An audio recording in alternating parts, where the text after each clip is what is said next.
This is Heaven Hill's 90th anniversary bourbon whiskey. It was released this year. It's got the fancy heritage style box, but we don't need to worry about that.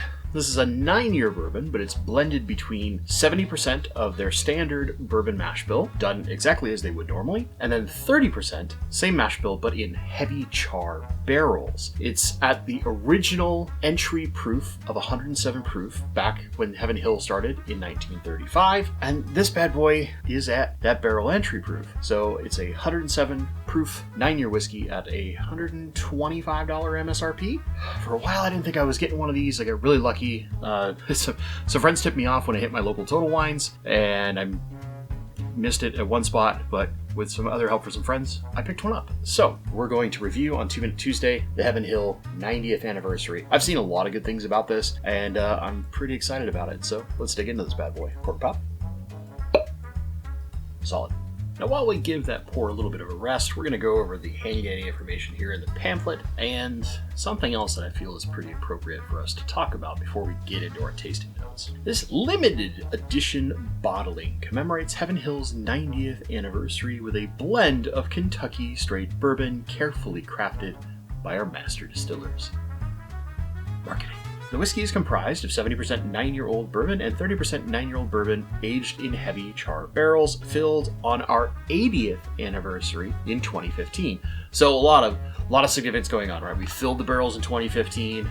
We dumped them. They're technically 9 years, but this is for the 90th anniversary. So, they prep product and all that kind of stuff. The whiskey entered into the barrel at 107 proof, in keeping with Heaven Hill's original barrel entry standard from 1935. So again, going back to that anniversary number, it is non-chill filtered for added depth and body. Bottled at 107 proof, this whiskey showcases the patience, craft, and character that define Heaven Hill after 9 decades of distilling.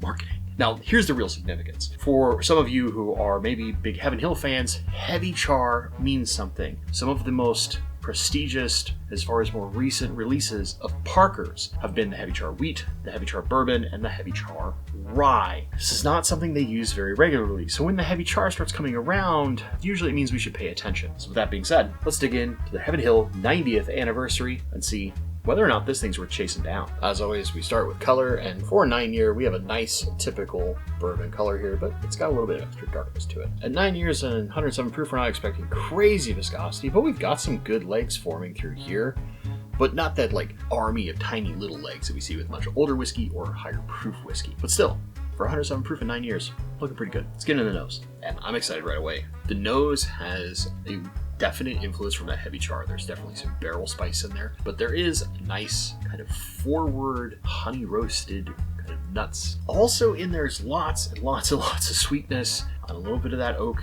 kind of influences coming through, a little bit of molasses, kind of a hint of cola, which I normally don't get out of Heaven Hill products, and a little bit of butterscotch. But let's see how that shows up on the palate and whether or not that changes from the initial nose. Cheers.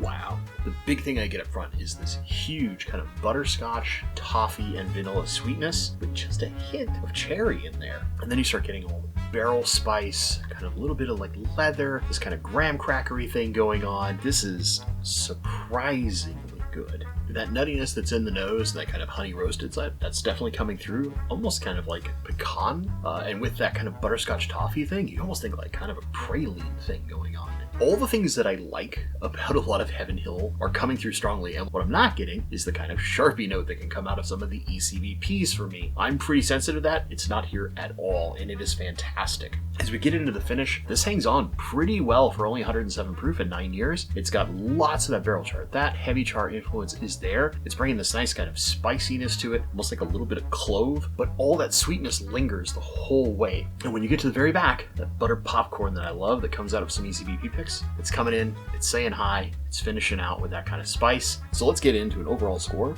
for the Heaven Hill 90th anniversary. This is a really strong start to the year, and I'm going to give this an 85. I did not expect this to be this good. And this, while it's not as much of a roller coaster ride experience as the sourced Heaven Hill Penelope Founders Reserve from last year, that was 13 years and much higher proof. This has the hallmarks of that level of experience. There is a number of different notes that come through. It lingers very well, but because it's 107 proof, it'll drink so mellow on you. And that might be super dangerous because you might start digging into this thing and go, oh yeah, that's nice. Oh yeah, that's nice. Where did my bottle go? And oh man, I'm hammered. This is 125, and normally 9-year whiskey at $125, you'd be like, come on, man. This is worth the MSRP. Absolutely.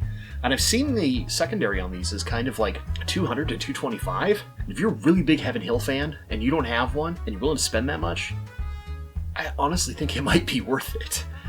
This is all the things that I love about like a really good Elijah Craig pick, with some of the things that come forward in some of the other whiskeys that are significantly older under different aging processes. And the things that I would think of are some of the notes that I get out of like a Henry McKenna. If you get some of the really old ones, a lot of that is showing up here. There's like butterscotches and toffees, that kind of graham crackery thing, and then you get into that kind of buttery popcorn stuff. There's a lot of little notes.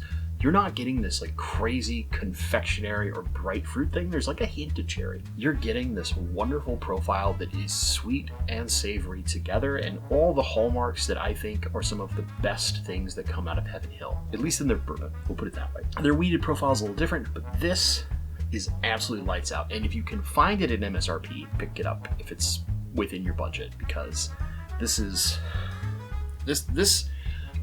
I like this more than the Heaven Hill 19-year and the Heaven Hill 18-year from the Heritage Collection that I tried. I would rather have this. I feel like that says a lot, because similarly, I felt that way about like the Founders Reserve. I felt it was Heaven Hill Heritage Collection quality, but beating some of the most recent releases, and you'd have to go back to something like the Heaven Hill 17 to find something that rivals it in complexity and level of flavor for the cost. And you can see now, like secondary, the Heaven Hill 17 is like $1,000. It's crazy because people go gaga for it. And while I don't think this will go that high because they make quite a bit more of this, the fact that this is only like $2 to $225 on secondary and $125 MSRP, this might be one of the best Heaven Hill releases they've done in several years. And I mean that. Most people are probably going to say, oh, C923. This to me is better. Now, granted, C923 gives me the Sharpie note. I'm extremely sensitive to it, so I can't enjoy it the way that a lot of my friends can, like my good friend, the Small Barkeep, who absolutely loves C923. For you Heaven Hill fans, I think this is one you should chase down. So is it worth the hunt? Absolutely. Would I pay more than $200 for it, which is about the secondary I see most commonly? Absolutely not. Realistically, I wouldn't want to pay more than about $150, because that's what it is with taxes and stuff here in Washington State. It's right around $54 or something like that. I think that's fair. It's a little more than what you would usually pay for a 9-year, but I think the amount of flavor it's delivering and the kind of the story that it's telling, representing the history of Heaven Hill, I think for that it's worth it. To get one. If I was buying multiple, I would never pay more than MSRP, but I feel very lucky. Thank you to a number of friends, you know who you are, for helping me get this. I'm really excited to have this one. I'd like to hear from you in the comments down below. Have you tried the Heaven Hill 90th Anniversary Edition? What did you think? Did you like it? Did you think it wasn't worth the MSRP? Is it one of those things where you were like, I will pay secondary without batting an eyelash for it because I want to have one? Let me know in the comments down below. If you've enjoyed this video, consider giving it a like. And if you're not subscribed, please, please, please consider subscribing. Once we hit 1,000 subscribers, I'm going to give away an E.H. Taylor single barrel, E.H. Taylor small batch, a few other things as well. We might kick in a little sample pack that includes some of this delicious whiskey as well. Those 3 things are the easiest things you can do to help us small whiskey tube people by growing our channels, telling the almighty YouTube algorithm, hey, I like what this person is doing, and someone else might too. And it prevents us from doing all those dumb sponsorships like cereal and mattresses and t-shirts. As always, my friends, thank you so much for watching, and stay awesome.